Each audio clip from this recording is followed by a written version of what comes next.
ಎಲ್ರಿಗೂ ನಮಸ್ಕಾರ. ಯಾರೆಲ್ಲ ಇನ್ನೂ ನನ್ನ ಚಾನಲ್ನ ಸಬ್ಸ್ಕ್ರೈಬ್ ಮಾಡಿಲ್ಲ ಅಂದರೆ ದಯವಿಟ್ಟು ಚಾನಲ್ನ ಸಬ್ಸ್ಕ್ರೈಬ್ ಮಾಡಿ ಅಂತ ಹೇಳ್ತಾ ಇವತ್ತಿನ ವೀಡಿಯೋನ ಪ್ರಾರಂಭ ಮಾಡ್ತಾ ಇದ್ದೀನಿ. ಕೆಲವರು ಕೇಳ್ತಾ ಇದ್ದಾರೆ, ಸರ್ ನೀವು 84 ಕಾಲೇಜ್ ಅವರ್ಸ್ ಅಥವಾ ಸ್ಕೂಲ್ ಅವರ್ಸ್ ಆದಮೇಲೆ ನಿಮ್ಮ ಕೆಲಸ ಏನು ಅಂತ.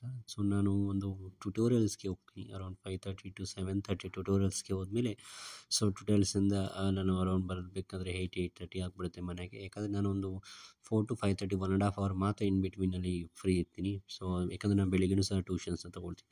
ಸೊ ನೆನ್ನೆ ಈವ್ನಿಂಗ್ ಒಂದು ಟ್ಯೂಷನ್ಸ್ಗೆ ಹೋಗ್ಬಿಟ್ಟು ಟ್ಯುಟೋರಿಯಲ್ಸ್ಗೆ ಹೋಗ್ಬಿಟ್ಟು ಮನೆಗೆ ಬರಬೇಕಾದ್ರೆ ಒಂದು ಅಚಾನಕ್ಕಾಗಿ ಒಂದು ಇನ್ಸಿಡೆಂಟ್ ಆಗುತ್ತೆ. ಅದ್ರ ಬಗ್ಗೆಯೂ ಸಹ ನಾನು ಇವತ್ತು ಹೇಳ್ತೀನಿ. ಮತ್ತು ಅದರ ಜೊತೆಗೆ ನಾನು ಏನಂದರೆ ಪ್ರತಿನಿತ್ಯ ಟ್ಯೂಷನ್ಸಿಂದ ಮನೆಗೆ ಬರಬೇಕಾದ್ರೆ ಏನು ಬರ್ತೀನಿ ಅಂದರೆ ಪ್ರತಿನಿತ್ಯನೂ ನಾನು ಕೆಲವು ವಿಷಯಗಳ ಬಗ್ಗೆ ನಾನು ಮಾಹಿತಿಯನ್ನು ಸಂಗ್ರಹಿಸ್ಕೊಂಡು ಬರ್ತೀನಿ. ನೋಡಿ ಏನಾಗ್ತಾ ಇರುತ್ತೆ ಅಂದರೆ ನಾನು ಮನೆಗೆ ಬರಬೇಕಾದ್ರೆ ನನಗೊಂದು ನೆನಪಾಗಿದ್ದು, ನಾಳಿನ ಶಾಲೆಗಳಿಗೆ ಅಥವಾ ಮಂಡೇ ಹೋಗಬೇಕಾದ ಸ್ಕೂಲ್ಗೆ ಏನು ನಾನು ಟೀಚಿಂಗ್ ಏಡ್ಸ್ನ ರೆಡಿ ಮಾಡಬೇಕು. ಸೊ ಈ ಟೀಚಿಂಗ್ ಏಡ್ಸ್ ರೆಡಿ ಮಾಡಲಿಕ್ಕೆ ನನಗೆ ಬೇಕಾಗಿರ್ತಕ್ಕಂಥ ಎಲ್ಲ ಮೆಟೀರಿಯಲ್ಸ್ಗಳು ನಾನು ರೆಗ್ಯುಲರಾಗಿ ಒಂದು ಶಾಪಲ್ಲಿ ತೊಗೊಳ್ತೀನಿ. ಸೊ ನನ್ನ ಪ್ರತಿನಿತ್ಯನೂ ಸಹ ಆ ಶಾಪ್ ನನಗೆ ರೆಗ್ಯುಲರ್ ಆಗಿ ತುಂಬ ಕಡಿಮೆ ಬೆಲೆಗೆ ನನಗೆಲ್ಲನೂ ಸಹ ಕೊಡ್ತಾ ಹೋಗ್ತಾರೆ. ಸೊ ಹಾಗೆ ನಾನು ನೆನಪಿಸ್ಕೊಂಡು ಏನೇನು ನನಗೆ ರಿಕ್ವೈರ್ಮೆಂಟ್ ಇದೆ ಅಂತ ಆಲ್ಮೋಸ್ಟ್ ನಾನು ತುಂಬ ಕಲರ್ಸು, ಸ್ಕೆಚ್ ಪೆನ್ಸು ಮತ್ತು ಡ್ರಾಯಿಂಗ್ ಶೀಟ್ಸ್ಗಳೆಲ್ಲ ಸಹ ಖಾಲಿ ಆಗಿತ್ತು. ಸೊ ಅದನ್ನು ತೊಗೊಂಡು ನನ್ನ ಮನೆಗೆ ಹೋಗೋಣ ಅಂತ ನನಗೆ ಅನಿಸ್ತು. ಹಾಗಾಗಿ ನಾನು ರೆಗ್ಯುಲರ್ಗೆ ಹೋಗಬೇಕಾಗಿರ್ತಕ್ಕಂಥ ಒಂದು ಶಾಪ್ಗೆ ಹೋಗ್ತೀನಿ. ಸೊ ನಾನು ಶಾಪ್ಗೆ ಹೋಗ್ತಿದ್ದಂಗೆ ಸ್ವಲ್ಪ ಶಾಪೆಲ್ಲ ಬದಲಾವಣೆ ಆಗಿರುತ್ತೆ. ಯಾಕಂದರೆ ಹೊಸ ಐಟಮ್ಗಳು ಬಂದಿರುತ್ತೆ, ಆಗ್ತಾನೆ ಇಡ್ತಾಯಿದ್ರು. ನಾನು ಒಳಗಡೆ ಎಂಟರ್ ಆಗ್ತಿದ್ದಂಗೆ ಏನು ಬೇಕೋ ಅದನ್ನೆಲ್ಲ ಸಹ ನಾನು ಎತ್ಕೊಂಡು ಬರ್ತೀನಿ. ಅದಾದ ನಂತರ ವೆದರ್ ತುಂಬ ಚಿಲ್ ಅಥವಾ ಕೂಲ್ ಆಗಿರೋದ್ರಿಂದ ನನಗೆ ತುಂಬ ಕೋಲ್ಡ್ ಆಗಿತ್ತು. ಹಾಗೆ ನಾನು ಮೆಡಿಕಲ್ಗೆ ಹೋಗ್ತೀನಿ. ಸೊ ಮೆಡಿಕಲ್ಗೆ ಹೋದ ತಕ್ಷಣ ನನಗೆ ಬೇಕಾಗಿರ್ತಕ್ಕಂಥ ಟ್ಯಾಬ್ಲೆಟ್ಸ್ನ ತೊಗೊಂಡ್ಬಿಡ್ತೀನಿ.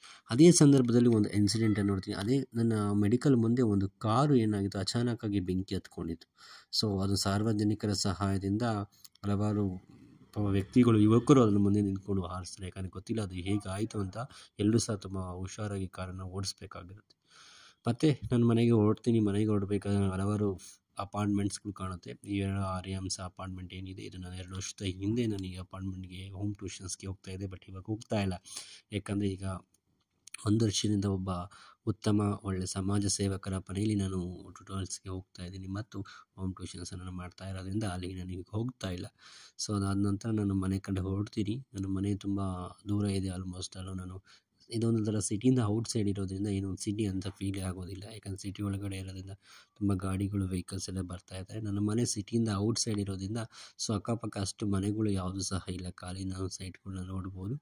ಹಾಗಾಗಿ ನಾನು ಮನೆಗೆ ಹೊರಟೆ. ಸೊ ಆಲ್ಮೋಸ್ಟ್ ಎಲ್ಲ ನನ್ನ ಮನೆಗೆ ಹೋಗಬೇಕಾದ್ರೆ 8:30 ಆಗಿರುತ್ತೆ. ಯಾಕಂದರೆ ನಾನು ಟ್ಯುಟೋರಿಯಲ್ಸ್ ಮುಗಿಸ್ಕೊಂಡು ಮನೆಗೆ ಹೋಗ್ತಕ್ಕಂಥದ್ದು.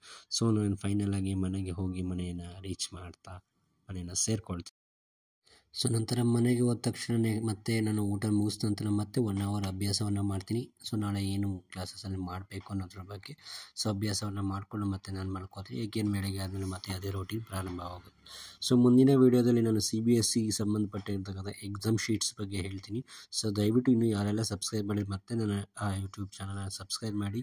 ಎಲ್ಲ ವೀಡಿಯೋಗಳನ್ನು ನಿಮಗೆ ಬೇಗ ನೋಡಲಿಕ್ಕೆ ತುಂಬಾ ಅನುಕೂಲ ಆಗುತ್ತೆ. ಹಾಗೂ ಸಪೋರ್ಟ್ ಮಾಡಿ ಅಂತ ಹೇಳ್ತಾ ಇವತ್ತಿನ ವೀಡಿಯೋವನ್ನು ಮುಗಿಸ್ತಾ ಇದ್ದೀನಿ.